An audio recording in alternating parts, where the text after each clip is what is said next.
Uma breve reflexão para compartilhar com vocês no Salmo 99. Bem breve mesmo, creio que sairemos daqui bem mais cedo do que de costume. Vamos fazer antes que as chuvas piorem, né? Salmo 99 diz assim: a santidade de Deus, reina o Senhor, tremam os povos, Ele está entronizado acima dos querubins, abale-se a terra. O Senhor é grande em Sião e sobremodo elevado acima de todos os povos. Celebrem eles o teu nome, grande e tremendo, porque é santo. És Rei poderoso que ama a justiça. Tu firmas a equidade, executas o juízo e a justiça em Jacó. Exaltai ao Senhor nosso Deus e prostrai-vos ante o escabelo de seus pés, porque Ele é santo. Moisés e Arão entre os seus sacerdotes e Samuel entre os que lhe invocam o nome, clamavam ao Senhor e Ele os ouvia. Falava-lhes na coluna de nuvem, e eles guardavam os seus mandamentos e a lei que lhes tinha dado. Tu lhes respondeste: ó Senhor nosso Deus, foste para eles Deus perdoador, ainda que tomando vingança dos seus feitos. Exaltai ao Senhor nosso Deus e prostrai-vos ante o seu santo monte, porque santo é o Senhor nosso Deus. Abençoa-nos, Senhor, nesta noite, com essa pequena reflexão sobre a Tua Palavra, o que te pedimos, em nome de Jesus. Amém. Minhas irmãs, mais um salmo que celebra o reinado de Deus sobre toda a criação. O salmista aqui tem foco na santidade de Deus e na forma como o Senhor encontrou o seu povo ao entrar na sua presença.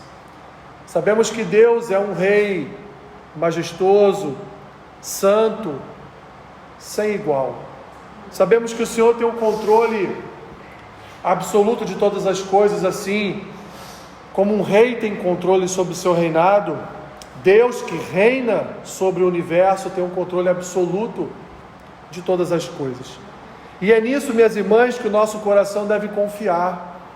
Confiar que Deus tem um controle absoluto sobre todas as coisas. Ele não tem um controle parcial. Ele não tem um controle só sobre algumas coisas e não tem sobre outras. Não, Deus tem um controle sobre todas as coisas. Até naquilo que nos desagrada, até naquilo que é ruim, ainda assim Deus tem o controle. O salmista expressa aqui, do versículo 1 até o versículo 5, uma espécie de sentença a respeito de Deus. Ele reforça a majestade divina, ele diz que Deus reina, ele diz que Deus é grande, ele diz que Deus é santo. Ele fala a respeito das respostas humanas, a respeito da grandeza e da majestade de Deus. O salmista diz, no final do versículo, já no versículo 5, que o povo exalta a Deus, exalta o nosso Senhor, e que o povo prostra-se diante dele, porque o Senhor é santo, e Ele é o único diante do qual nós podemos nos prostrar. Se olharmos para as Escrituras, vamos lembrar do jovem Daniel, quando foi ali instado a estar dobrando os seus joelhos diante da estátua de Nabucodonosor, não é? E Daniel não quis se dobrar diante daquela estátua, e vamos ver tantos e tantos outros exemplos na história do povo de Deus, onde o povo de Deus não se dobrou, não dobrou os seus joelhos diante de imagens de escultura. Vamos ter até um exemplo, que é um exemplo até engraçado, quando os filisteus roubam de Ofni e Finéias, os filhos do sacerdote Eli, eles roubam a Arca da Aliança, e a Arca da Aliança é posta dentro da casa de Dagon, lá no meio do povo dos filisteus. E ali então, no dia seguinte, quando eles abrem as portas do templo, eles encontram a imagem de Dagon de joelhos diante da Arca do Senhor.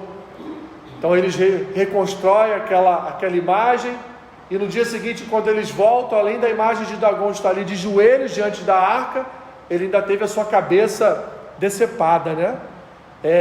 É engraçado, mas ao mesmo tempo é sério, porque nos apresenta que até mesmo as imagens de escultura se dobram diante do Senhor. Até mesmo os demônios, ali escolhidos pelos filisteus para serem motivos do seu louvor e da sua adoração, se dobram diante da presença majestosa do nosso Deus. Quantos foram os exemplos que vimos de demônios tentando fugir da presença de Jesus? Demônios que o próprio Senhor Jesus, ao orar, foram postos ali em manadas de porcos, né? Porque os demônios fugiam da presença do Senhor Jesus. Esse é o nosso Deus, meus irmãos. Um Deus que é puro, que é justo, um Deus que é separado da sua criação, porque Ele é Deus e governa o universo.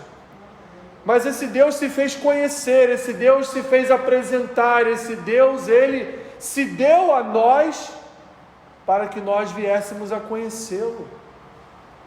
Um Deus que não precisava se fazer conhecer ao seu povo, porque afinal de contas Ele é Deus e nós somos apenas criaturas criadas à sua imagem e semelhança. Mas Deus, Ele quer se relacionar, Ele quer estar perto de nós, Ele quer estar próximo a nós, Ele quer ser servido por um povo puro, por um povo santo, por um povo que expressa o seu caráter, por um povo que expressa a sua vontade.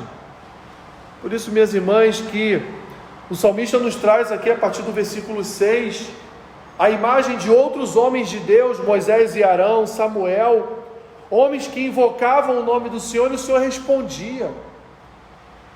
Homens que dobravam os seus joelhos diante do Senhor e o Senhor atendia ao seu chamado. Homens que oravam, falavam com Deus e Deus respondia às suas orações. Homens, meus irmãos, que exploravam o conhecer de Deus, estavam sempre presentes, sempre na presença de Deus, permitindo que Deus guiasse os seus passos, permitindo que Deus viesse a conduzir as suas vidas. Homens que foram ouvidos por Deus através das suas orações. Homens, como diz o salmista aqui, que guardavam os mandamentos de Deus. Homens que são para nós exemplos de pessoas fiéis ao Senhor. E minhas irmãs, por causa destes homens, é que Deus preservou o seu povo. Quantas vezes o povo pecou, e Moisés se colocou na brecha pelo povo, e disse: Senhor, se for para o Senhor ceifar a vida desse povo, venha ceifar a minha primeiro. Qual o testemunho, Senhor, que o Senhor vai dar para as outras nações? Se o Senhor matar o povo que o Senhor libertou do Egito, as outras nações vão olhar para o Senhor e vão enxergar em Ti um Deus tirano, um ditador, um Deus que mata o seu próprio povo. Quantas vezes, minhas irmãs, Moisés se colocou diante de Deus e pediu ao Senhor que preservasse a vida do seu povo. Homens que são para nós exemplos de uma vida de fé e obediência. Assim, minhas irmãs, o salmista, ele termina o salmo descrevendo o Senhor como um Senhor perdoador, que mesmo diante do pecado do seu povo, Deus perdoa. Ele disciplina e perdoa os pecados do seu povo. Deus, Ele promove o conserto e ensina ao seu povo, através da sua palavra, o melhor caminho a ser seguido. E o salmista termina dizendo: exaltai ao Senhor nosso Deus e prostrai-vos ante o seu santo monte, porque santo é o Senhor nosso Deus. O salmista diz: olha, Ele atende a oração do justo, o Senhor é fiel. Quando nós nos prostramos, quando nós obedecemos os seus mandamentos, quando nós buscamos a sua face, o Senhor se apresenta e responde a nossa oração. Essa é a nossa confiança, minhas irmãs, de que quando nós clamamos, Deus nos ouve, de que quando nós prostramos os nossos joelhos diante dEle, Ele responde ao nosso clamor, Ele responde às nossas orações. A palavra de Deus, meus irmãos, nos fornece exemplos de homens que foram obedientes, experimentaram os tremendos feitos de Deus. eles são para nós exemplos, e podemos seguir estes exemplos. Exemplos de homens e mulheres que oraram e Deus respondeu, que clamaram e o Senhor socorreu, que se colocaram na brecha e o Senhor teve misericórdia. Deus, minhas irmãs, é um Deus perdoador, e o seu perdão nos conduz a um caminho certo, ao caminho eterno. O Senhor é santo, e o grande Rei do universo precisa ser exaltado sobre tudo e sobre todos.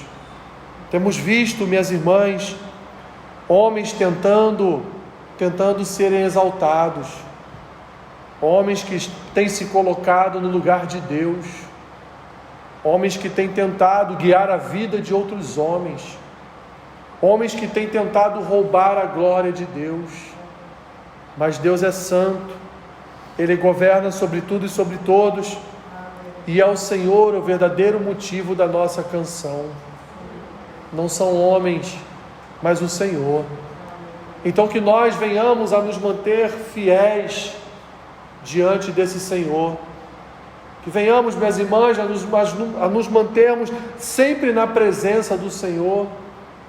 Temos aprendido todos os domingos aí pela manhã a respeito de oração, a respeito de clamor, e Deus tem nos ensinado através do seu Santo Espírito que nós devemos buscar o Senhor todos os dias, porque Ele se deixa encontrar, Ele se deixa buscar, e nós precisamos então buscar a sua face, buscar a sua presença e crer que o Senhor responde às nossas orações, crer que o Senhor há de responder às orações que colocamos diante dEle hoje, crer que o Senhor há de nos conceder a vitória em nossas causas, há de nos conceder das suas dádivas em cada uma das nossas petições. Senhor, obrigado. Obrigado porque, ao enviar o Teu Filho Jesus, o Senhor nos deu a maior prova do Teu amor.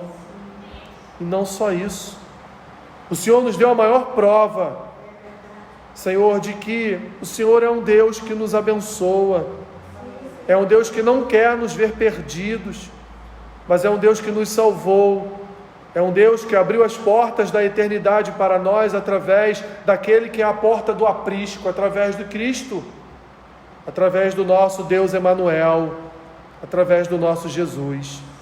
Obrigado, Senhor, por tamanho privilégio, obrigado por tamanha dádiva, obrigado, Senhor, por compartilhar da Tua vida para conosco, obrigado por enviar o Teu Filho para morrer a nossa morte, para que hoje pudéssemos viver a Sua vida.